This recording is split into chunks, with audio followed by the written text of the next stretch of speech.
Deep neck blouse అనగానే చాలామంది భయపడతారు. భుజాలు ఎక్కడ జారిపోతాయా? బ్లౌజ్ ఎక్కడ పాడైపోతదని. సో, అలాంటి ప్రాబ్లమ్ లేకుండా నేను సింపుల్‌గా చూపిస్తాను బ్లౌజ్ కటింగ్ ఎవరికైనా. నచ్చితే లైక్ చేయండి. ఫ్రెండ్స్ కూడా ఫార్వర్డ్ చేయండి. 1 మీటర్ లైనింగ్ తీసుకున్నానండి. తడిపి ఆరబెట్టి చక్కగా ఐరన్ చేసుకొని 4 ఫోల్డింగ్ చేసుకున్నాను.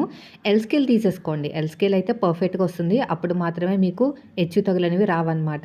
నేను నార్మల్ స్కేల్ కన్నా ఎల్ స్కేల్ వాడిన తర్వాతే చాలా మటుకి నాకైతే ఇంప్రూవ్‌మెంట్ కనిపించిందండి. సో, ఫస్ట్ వచ్చేసి మనం ఎంత బాగా తడిపి ఆరబెట్టినా కూడా ఎడ్జెస్ రావడం కామను. ప్యూర్ కాటన్ అయితే మాత్రము ఇలా కరెక్ట్‌గా లైన్ వేసుకోండి. 1 స్కేల్ మన వైపుకు ఉండాలి. రెండో స్కేల్ ఆపోజిట్‌లో ఉండాలి. కింద ఖర్చుల కోసం ఎగస్ట్రా ఒక హాఫ్ ఇంచ్ అయితే తీసుకున్నాను. ఇప్పుడు ఈ ఎగస్ట్రా ఉన్న క్లాత్ నీట్‌గా ఇలాగా కట్ చేసుకోండి. ఎడ్జెస్ అనేవి నీట్‌గా రావడానికి. సో, ఇప్పుడు వచ్చేసి మనం తీసుకున్న బ్లౌజ్ ఉంది కదా! ఈ బ్లౌజు బాడీ ఎంతుంది, అదేవిధంగా హ్యాండ్ అవన్నీ కూడా మనం ఆది బ్లౌజ్ నుంచి కొలుచుకుంటే మీకు సరిపోతుందనమాట. మనం తీసుకున్న బ్లౌజ్ వచ్చేసి కరెక్ట్ బ్లౌజ్ అయితే. ఫస్ట్ ఇలా పెట్టేసుకోండి. ఇలా హుక్స్ పెట్టుకోండి. మీరు ఫస్ట్ టైము బ్లౌజు కటింగ్ చేస్తే మాత్రం ఈ మెథడ్ ఫాలో అవ్వండి.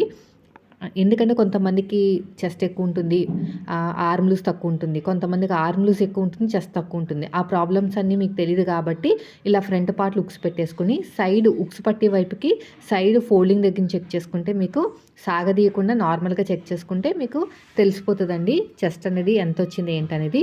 నాకు వచ్చేసి 8.5 ఇంచులు వచ్చింది. ఎగస్ట్రా ఖర్చు కోసం 2 ఇంచులు తీసేసుకున్నాను. నెక్స్ట్ వచ్చేసి మనం తీసుకున్న ఆది బ్లౌజ్లో కింద పట్టీ అతకడానికి హాఫ్ ఇంచ్ ఖర్చు వదిలేసుకొని పైన ఖర్చులతో కలిపి ఇంకొక హాఫ్ ఇంచ్ మార్కింగ్ వేసేసుకోండి. వేసుకున్న తర్వాత ఇలా ఎల్ స్కేల్ తోటి మళ్ళీ లైన్ వేసుకోండి. నెక్ డీప్ తెలియాలంటే మనం తీసుకున్న ఆది బ్లౌజ్లో వీపు పార్ట్ హైట్ ఎంత ఉందో ఒకసారి చెక్ చేసుకోండి, సరిపోతుంది. కింద ఎంతైతే 8.5 పెట్టామో పైన కూడా అంతే పెట్టానండి. ఇక్కడ చూస్తున్నారు కదా వీడియోలో అలాగా. స్కేల్ తీసేసుకొని నీట్‌గా ఇలాగ మార్కింగ్ వేసుకోండి. మన మార్కింగ్ అనేది పర్ఫెక్ట్‌గా ఉంటేనే కటింగ్ కూడా పర్ఫెక్ట్‌గా అయ్యి స్టిచ్చింగ్ కూడా ఏ ప్రాబ్లం అయితే ఉండదు. సో, చూడండి నెక్ విడుతు 2.5 తీసుకోండి ఈ సైజు వాళ్ళకి. కింద వచ్చేసి 3 ఇంచులు తీసుకోవాలి. అది బండగుర్తు అనమాట. ఓకేనా. పైన 2.5 ఖర్చుల కోసం పావించు. అదేవిధంగా కింద వచ్చేసి 3 ఇంచులు రౌండ్ తీసేసుకోండి. నెక్ పక్కన ఒక పావించు ఖర్చులకి మార్కింగ్ వేసాం కదా, అక్కడ నుంచి మన చిన్న సైజు షోల్డరు ఖర్చులతో కలిపి మార్కింగ్ వేసుకోండి. ఓవరాల్గా నాకు 5.7 వచ్చింది. వీళ్ళకి షోల్డర్స్ ఎక్కువ ఉంటాయి అన్నమాట. బాడీ ఎక్కువ ఉండి మిగతాదంతా తక్కువ ఉంటుంది. సో, ఇలాగ చంక డౌన్ వచ్చేసి నేనైతే ప్రజెంట్ ఒక 6 ఇంచుల దాకా తీసుకుంటున్నాను. చూద్దాం. 6 ఇంచులు అయితే తీసుకుని చెక్ చేసుకుంటాను. 6 ఇంచులు మార్కింగ్ వేసుకుని ఇక్కడ కూడా లైన్ వేసేసుకోండి. ఇలాగా కర్వ్ స్కేల్ తోటి నీట్గా ఇలా కర్వ్ అనేది తిప్పేసేయండి. షోల్డర్ దగ్గర ఎంతైతే ఖర్చు కావాలో అంత ఖర్చు వదిలేయండి. వదిలేసుకుని ఆ లైన్ కింద నుంచి కొలుచుకోవాలి. ఇలాగా నాకు మ్యాచ్ అవ్వలేదు, కొంచెం పైకి దింపాను, అదే పైకి మార్కింగ్ వేశాను. ఇప్పుడు చెక్ చేసుకుంటే కరెక్ట్గా వచ్చిందనమాట ఆర్మ్ లూజ్ అనేది. ఇప్పుడు నడుము లూజు డాట్తో కలిపి 8.5 ఇంచులు వచ్చింది. దీంట్లో సగానికి ఫోల్డ్ చేసేసుకుని అటు ఒక హాఫ్ ఇంచు ఇటు ఒక హాఫ్ ఇంచు డాట్ హైట్ వచ్చేసి 4 ఇంచులకైతే మార్కింగ్ వేస్తానండి. చూస్తున్నారు కదా ఇలా అనమాట. ఇప్పుడు ఎలాగైతే మార్కింగ్ వేసామో సేమ్ అదే విధంగా కటింగ్ చేసుకుంటూ వెళ్ళిపోండి. ఇలా నీట్గా కటింగ్ చేసుకోవాలి. ఎలాగైతే మార్కింగ్ వేసామో సేమ్ అలాగే కటింగ్ చేసుకుంటూ వెళ్ళిపోవాలి. అయిపోయింది. ఇక చిన్న టక్ అయితే ఇచ్చేసుకోండి. ఇలా వీడియోలో చూపించినట్టు నీట్గా. నెక్స్ట్ వచ్చేసి ఫ్రంట్ పార్ట్ నార్మల్గా క్రాస్ కటింగేనండి. కోరాస్ అనేవి మన వైపుకు ఉండాలి. ఫోల్డింగ్ అనేది ఆపోజిట్లో ఉండాలి. అంటే ఫ్రంట్ హుక్స్ కాబట్టి ఇలా చక్కగా మార్కింగ్ వేసేసుకోండి. ఇలాగా ఇలా నీట్గా. ఇక్కడ కూడా అంతే. సైడ్కి ఒక హాఫ్ ఇంచ్ వదిలేయండి. ఇలా లైన్ వేసేసుకోండి స్ట్రైట్గా. మన వైపు కూడా ఫోల్డింగ్ వైపు కూడా అంతే.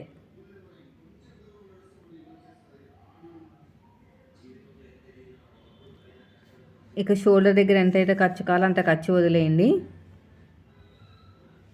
ఇక్కడ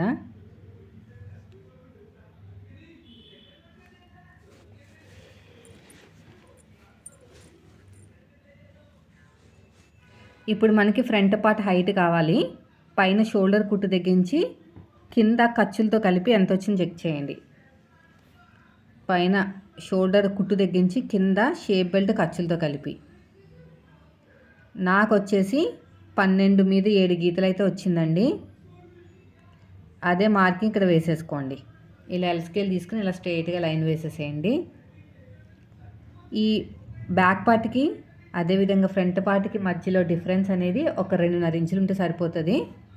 అంతకుమించి ఎక్కువ ఉన్నా కూడా షేప్ అనేది ఎక్కువైపోతుంది అనమాట.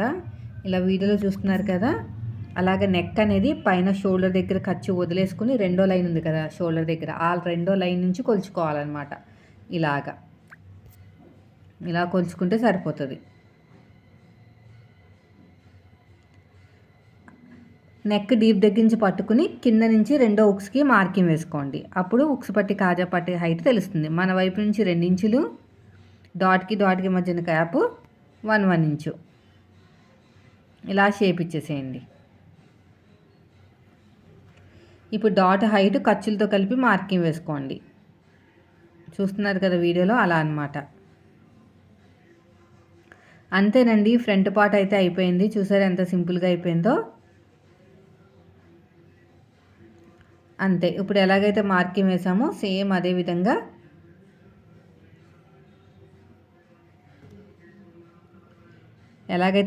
వేసుకున్నామో సేమ్ అదే విధంగా కటింగ్ చేసేసుకోండి. ఈ నెక్ డీప్ దగ్గర కూడా అంతే. ఇక చిన్న టక్ అయితే ఇచ్చేసేయండి. ఇదే మార్కింగ్ అడుగు భాగంలో కూడా చేసుకోండి. నెక్స్ట్ వచ్చేసి షేప్ బెల్ట్ కోసం బ్యాక్ పార్ట్ మీద ఫ్రంట్ పార్ట్ పెట్టేసుకోండి.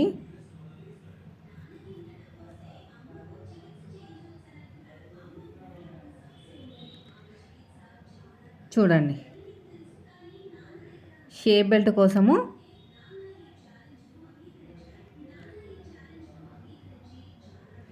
ఇలాగ నీట్గా కటింగ్ అయితే చేసేసుకోండి. పొడుగు వచ్చేసి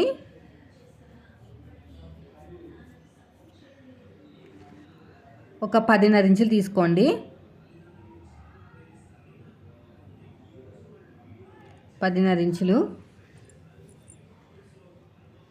ఈ సైడ్ జాయింట్ మనకి ఎంత వచ్చింది? 2.5 ఇంచులు అనుకున్నాం కదా.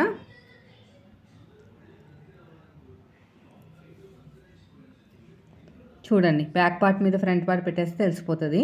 ఒక 1/2 ఇంచు టేపుని పైకి వదిలేయండి. ఇలాగా చూసారు కదా. మరీ ఎక్కువ తక్కువ ఉండకూడదు, ఒక 2.5 ఇంచులు ఉంటే సరిపోతుందండి. సైడ్ జాయింట్ వైపుకి ఒక 2.5 ఇంచులు, ఈ ఉక్సు పట్టి కాజా పట్టి వైపుకి అయితే 3 ఇంచులు. అదే మనం తీసుకున్న ఆది బ్లౌజ్లో ఒక 1/2 ఇంచ్ టేపుని పైకి వదిలేయండి, సరిపోతుంది. షేప్ దగ్గర ఒక 2.5 ఇంచులు లేదంటే 2.5 ఇంచులు ఇలా నీట్గా ఇలా కట్ చేసుకోవాలి.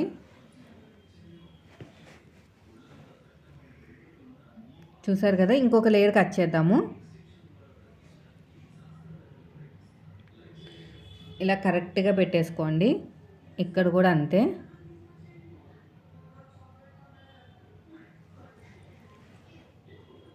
ఇదే మార్కింగు కరెక్ట్గా వేసుకోండి. అయితే హ్యాండ్ కటింగ్ వీడియో మిస్ అయింది. నేను వేరే క్లాత్ మీద పెట్టి కట్ చేస్తాను వీడియో కోసము. వీడియో నచ్చితే లైక్ చేయండి. ఇదిగోండి, ఇప్పుడు హ్యాండ్ కటింగ్ అయితే చూపిస్తాను మీకు. నేను సగానికి ఫోల్డ్ చేసాను. ఫోల్డ్ చేసిన తర్వాత మళ్ళీ ఇంకొక ఫోల్డింగ్ చేసుకుంటున్నాను. ఇలా 4 ఫోల్డింగ్ చేయటం వల్ల మనకి ఒకేసారి 2 హ్యాండ్స్ అయితే కట్ చేసుకోవచ్చు అనమాట. ఆ బెనిఫిట్ ఉంది. సపరేట్గా ఎప్పుడు బుక్ చేయకూడదు, అది ఎప్పుడు కూడా మనం కట్ చేయకూడదు. సో 4 ఫోల్డింగ్ చేసుకుని ఇక్కడ ఎడ్జెస్ అనేవి కరెక్ట్గా ఉండేటట్టు మార్కింగ్ వేసాను. కింద ఒక 1/2 ఇంచు ఖర్చు కోసం అయితే ఉంచానండి. అంటే కింద మనకి బార్డర్ వస్తే తిప్పేసుకోవచ్చు, లేదంటే మనం ఏదైనా పట్టి వేసుకుంటానికైనా ఖర్చు కావాలి కదా. బ్లౌజు హ్యాండ్ హైట్ 8 ఇంచులు, కింద ఒక 1/2 ఇంచు ఖర్చు, పైన ఒక 1/2 ఇంచు ఖర్చు అనమాట. సో చంక డౌన్ వచ్చేసి మన ఆర్మ్ లూజ్ 8.5 ఉంది. 3.5 ఇంచులు తీసుకుంటే సరిపోతుంది. స్ట్రైట్గా ఆర్మ్ లూజ్ చూసుకుంటే మాత్రం మనం ఇక్కడ 7.5 ఇంచులకి మార్కింగ్ వేయాలి. అంటే ఒక 1 ఇంచు మైనస్ చేయాలన్నమాట. సో ఇలా వీడియోలో చూపించినట్టు ఇలా స్ట్రెయిట్‌గా ఆర్మ్ లూజ్ చెక్ చేసుకుంటాం కదా! ఇలా చెక్ చేసుకునేటప్పుడు సగానికి ఫోల్డ్ చేసుకొని ఒక మార్కింగ్ వేసుకోండి.